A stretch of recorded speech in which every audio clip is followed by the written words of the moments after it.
По сообщениям Turkestan Times, задержанный в 2016 году из-за паломничества в Мекку бизнесмен Мехмет Турсун был убит в одном из лагерей города Йени-Хисар.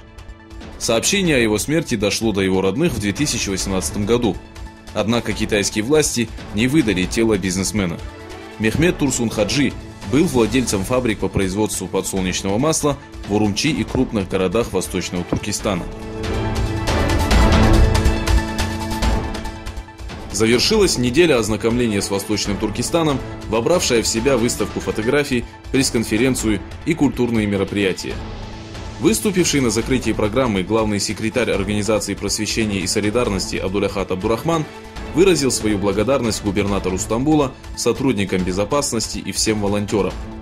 С другой стороны, в университете Газиантеп прошла конференция, посвященная культуре, языку, искусству и литературе Восточного Туркестана. Власти Казахстана сделали заявление относительно китайской политики в Восточном Туркестане.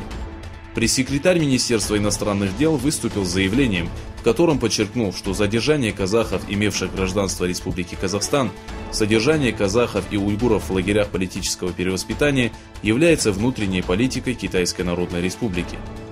Пресс-секретарь отметил, что Казахстан поддерживает Китай в борьбе с терроризмом и что необходимо закрыть данный вопрос. Найдены останки военного истребителя F-35, потерпевшего крушение в Тихом океане через 30 минут после взлета с военной базы Японии.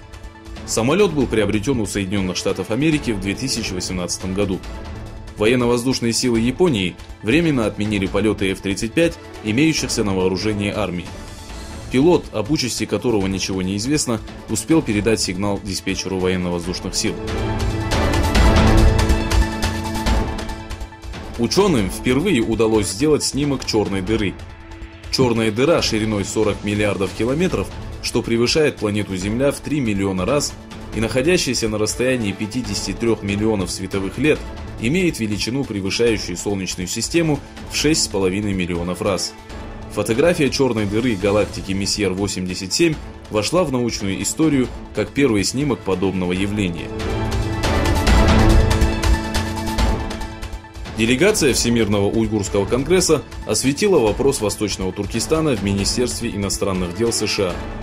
На конференции, организованной представителем Комитета свободы вероисповедания Сэмом Броунбаком, выступил глава Всемирного уйгурского конгресса Долкун Иса, который подробно описал творящееся беззаконие в Восточном Туркестане.